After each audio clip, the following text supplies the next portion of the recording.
Hey, so wherever you are and wherever you're from, I am so glad that you found us. My name's Travis Rame. I'm the pastor of the Bridge Christian Community in Dubuque, Iowa, and we're in uncharted times. I'll just tell you up front, they did not prep us for pandemics and vidcasting in Bible college or seminary, but here we are. So we'll do this together. If you're watching this, I just want you to know you're being prayed for. Man, we hope this will be something that is useful for you wherever you're at, whatever it is that you're dealing with. So this is the second lesson in our series focused in on how to respond when God shows up. If you missed that first week, there's going to be a link in the notes on YouTube as well as on Facebook where you can go back and you can check that out. So I don't know about you, but I've been praying really hard and asking God to show up. And it seems to be a prayer that I'm repeating now more often than I was even just a couple of weeks ago. At this point, since I got the kids throughout the day, it's actually usually in reference to them. So last week we started a conversation about what to do when God shows up. I find that most people ask God to show up, but fewer people actually expect him to. And then even smaller group of people, while asking, are also proactively getting ready to hear and observe and act when God answers their prayer or their plea. So last week, we talked about an 8-year-old king who shifted from his family's past relationship with God, and he sought God out and he followed after him. Do you remember what was written about him? It's in 2 Kings 23:25. So this is what that says. This is the New Living Translation. Never before had there been a king like Josiah who turned to the Lord with all of his heart and soul and strength. Sounds a lot like what Jesus told us, right? Love the Lord your God with all your heart, soul, mind, and strength. Obeying the laws of Moses, and there's never been a king like him since. Man, what an amazing legacy, right? His father and his grandfather were remembered for bad in one generation. Josiah turns things around. He reaches out to God. He responds when God shows up. And look, I just encourage you with this. You can change your legacy when you've got a soft heart that seeks God and responds when he shows up and when he gives you direction. So that was really kind of the big idea from last week. That is this. When God shows up, the condition of your heart really matters, right? Everything that we're going to talk about in this series goes back to having a soft heart. But how do you actually learn to tune into God when he speaks? And what's one of the big roadblocks that kind of gets in the way, and at least often gets in the way when he shows up and when he gives us direction? That's kind of what we're going to talk about today. So the guy that we're going to kind of talk about today, and we're kind of going through different stories of people who have responded faithfully or even just in their struggles as they had conversations with God and as God directs them. The guy we're going to talk about today, he's one of the prime guys in terms of importance to God's people. He was a champion of faithfulness. He's one of the two guys who, when Jesus transfigures, we call it the Mount of Transfiguration, Jesus during his ministry goes up and he actually transfigures into his heavenly form and he has a conversation with two guys. This is one of the guys he hangs out with. And yet this guy also struggled to hear God at times and respond well. I don't know about you, but that gives me some hope. So the guy that we're going to focus in on he is considered like the prophet of the Old Testament. His name is Elijah, and this portion of his life we're going to look at today, this little kind of vignette in his life, is probably one of the most well-known moments. So you can find the story in 1 Kings 19. It's in the Old Testament. The context, let me just kind of tell you the context around this story here. So he's just had a legendary showdown with a bunch of pagan priests and false prophets. They're the favorites of the current king and queen of Israel. The queen's name is Jezebel. She's a real piece of work. And so he embarrasses them in front of the entire country, and the people start to rebel. And the people turn away from these pagan gods and the queen, and they actually kill all of her prophets and all the priests that had shown up to this showdown that Elijah has with them. So she sends word out to Elijah after she hears about this. Then she has made a vow to her gods to have him killed within the next 24 hours. So he gets scared. He takes off. He drops off his helpers, and he literally heads out into the wilderness to go hide out. And he finally gets to the point of exhaustion. He finds a tree to sit down under, and he says to God, and it's kind of the nutshell version, he just says, "Kill me now." Elijah is showing classic symptoms of depression. Even though he just had this massive win, now he's done, man. He went from a mountaintop experience, he's all the way in the bottom of the valley now. Maybe that's how you feel, this week. 2 weeks ago, Everything was normal other than Seattle, which, let's be honest, when is Seattle actually normal? Then last week, right, things start to get a little bit weird. It goes from meeting with friends at Five Guys to wondering, all right, am I going to be able to go to work? Are we going to be able to worship together on Sunday? And then on Monday, we get to this week, and suddenly we're all quarantined in our houses. Man, it's bad when you see it coming, but this thing switched so fast. I think pretty much everybody has had some moments here, just even in the last couple of days, like Elijah, where we finally just get to a point, maybe it's at the end of the day, maybe it's in the middle of the day, where the stress and all the other stuff, all the changes just kind of bog you down, and fear just feels like it's smothering you, and you look at God and just go, okay, what's going on with all of this? I find it interesting that at this point, God doesn't even talk to Elijah. Elijah lays down, he just passes out, he takes a nap, and then food and water just show up. I don't know that this is some great theological insight, but when we're stressed out, when we're discouraged, when we're distressed, have you noticed we don't do a very good job at taking care of our most basic needs?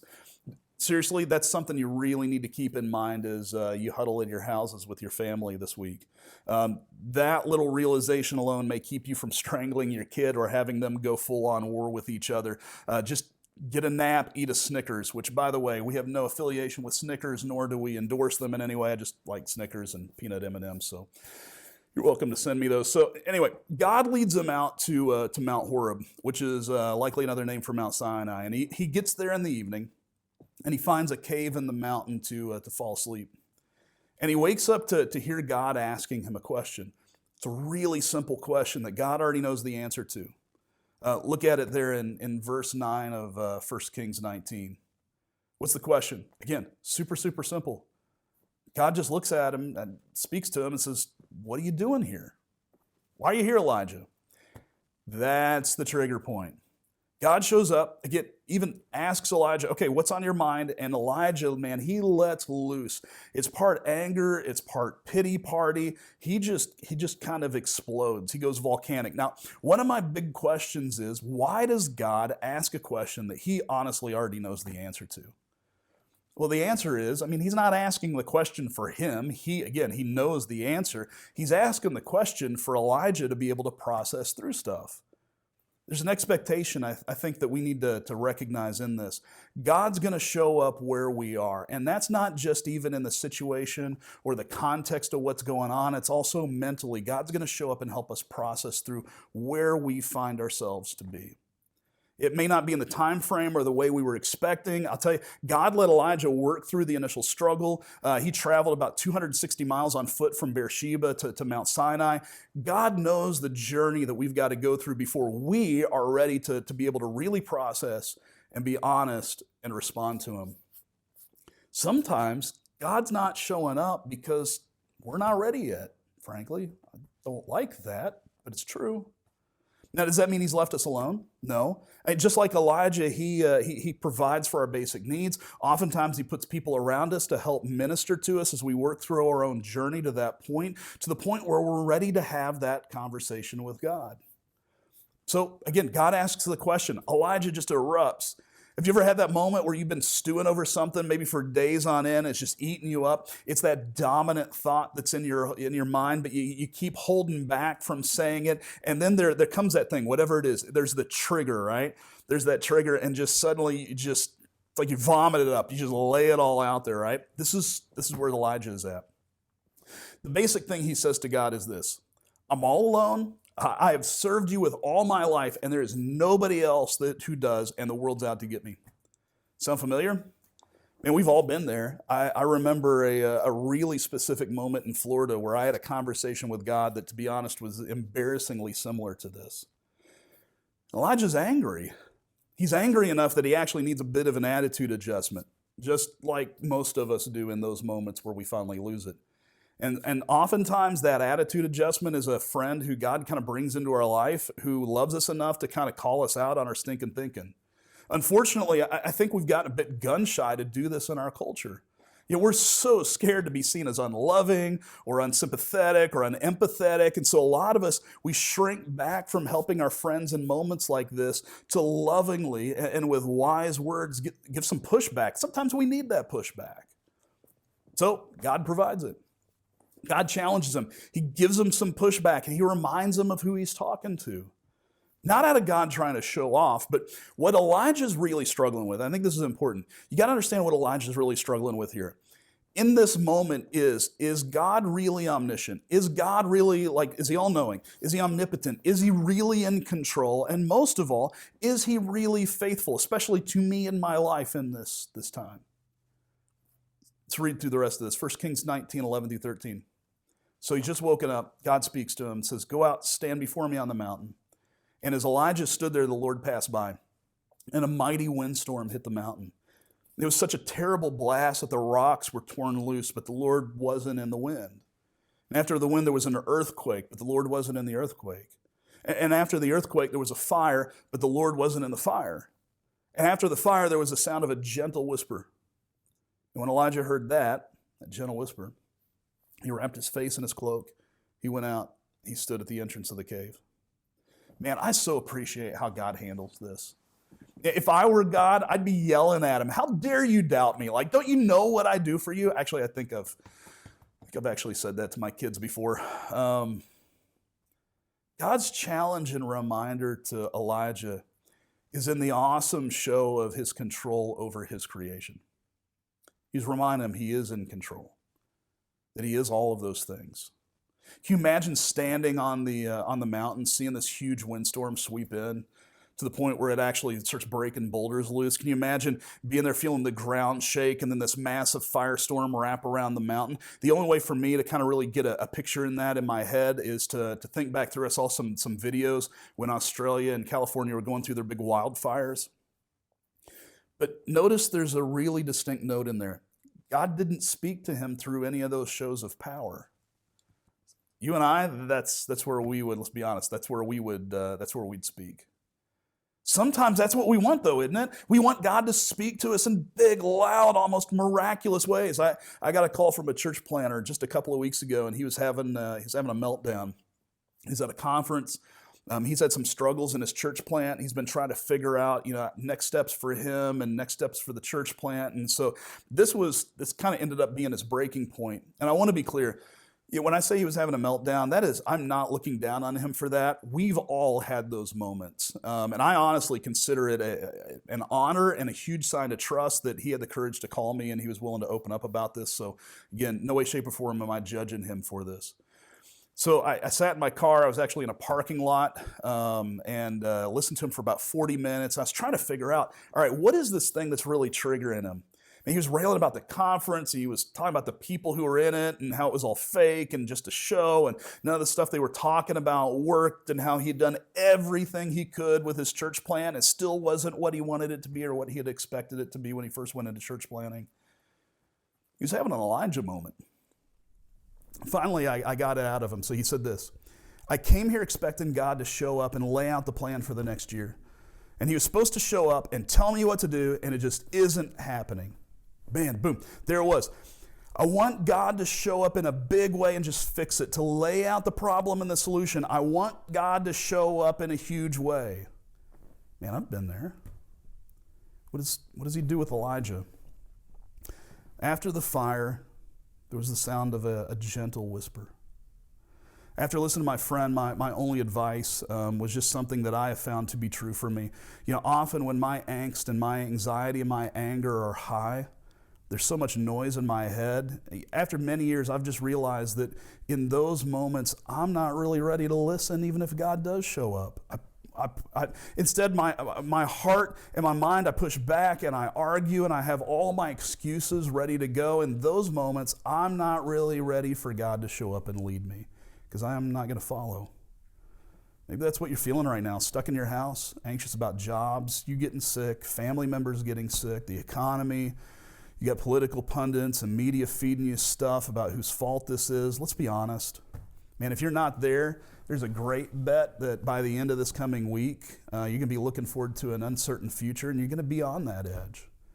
And we want God to show up in this big way. We want him to speak loudly because our emotions are at a 9 out of 10, and so we want him to show up at a 10 out of 10. My advice to my friend was just simply something I've learned to do, and that is just find somewhere quiet and just go shut up. I tried to say that without being harsh. Sometimes God's trying to talk to us, but the voices in our head and from our world drown out his voice. So here's a realization I think is so important. Often God speaks to us in whispers. God asks Elijah the same question and he gives him the exact same answer. Now, this is totally conjecture, but I believe that there was a difference. And I think the difference wasn't in the words, because the words stay the same. I think it was the state of his heart and the tone in which he states it to God. The first time was out of anger and frustration and despair. I have a feeling it was loud and brash. The second time, I have a feeling it was a bit more humble, and maybe it was even a whisperer himself. So what do we do now, especially right now? What can I do? I can let out the roar, I can quiet the noise, I can quiet my heart, and I can seek. Here's my encouragement this week, real simply. Maybe you need to let the roar out, man, go for it. Make sure it's not aimed at your family. Call a brother or sister in Christ. Say, look, I'm angry, I gotta get this out, and go for it. Just don't make it personal at them, but get that out. Then find some space every day. Turn off the news, turn off social media, turn off the prompts and the alarms and the tones, and seek God humbly and just shut up. Quiet the voices in your head and listen for the whispers. We are all in for the long haul. I'm praying hard that God will show up in miraculous ways. I would love for this to all end tomorrow. But God knows what's going on. He's providing people and resources around you. And if you need one of those basic resources, let us know. Man, God's going to show up through his people if we're willing. And he's going to show up and he's going to speak. Just make sure you're really ready to hear. Hey, I love you guys. I'm so glad that you're here. In coming weeks, we're going to continue this series as we prep our hearts to be ready for Easter, the celebration of when God showed up in the biggest, most miraculous way possible. Before we end here, I'd just like to pray with you, and then I got one thing to kind of talk about. Let's pray first. Father, I thank you so much for what you have done. And I'm going to be honest, it's kind of hard to hear right now. It's kind of hard to see you. It's kind of hard to see the answers. My heart is heavy, and I'm worried about all kinds of things. I'm worried about money. I am worried about my family. I'm worried about my grandparents and their health. I'm worried about the state of the economy. I'm worried about friends and people from our church. I'm worried about so many things. Father, I'm going to hand that stuff off to you, and I'm just going to simply pray, help me to let that stuff out, and then in a healthy way, Father, I pray that you will help me to find a place to just shut up, turn everything off, sit down and just be quiet. Father, I struggle sometimes to get that quiet time, to spend some time in your word and just be listening and looking for you, because there's just so much other stuff going on, so many people that need so much help, but we need those moments. So Father, I just simply pray, give us soft hearts. Help us to be able to seek after you with a soft heart, and then to listen with a soft heart. What that means is being quiet enough to even hear a whisper. Father, I pray that I've got a soft enough heart that you don't have to show up at a 9 or 10 out of 10. Father, I pray that I can hear the whispers. We love you. We thank you so much for Jesus. It's in his name we pray. Amen. Hey, again, thanks for being with us. I want to encourage you, stay tuned to the Bridge YouTube channel. We're going to be adding more content that we hope will help us all work through our way through this crazy time. We've got people that are lined up that are going to contribute with backgrounds in psychology and finances and schooling our kids and just all kinds of stuff, along with some Bible studies and that kind of thing. So stay tuned to that stuff. Just know that, man, we love you. We're praying for you. And I pray that you have a great, great week.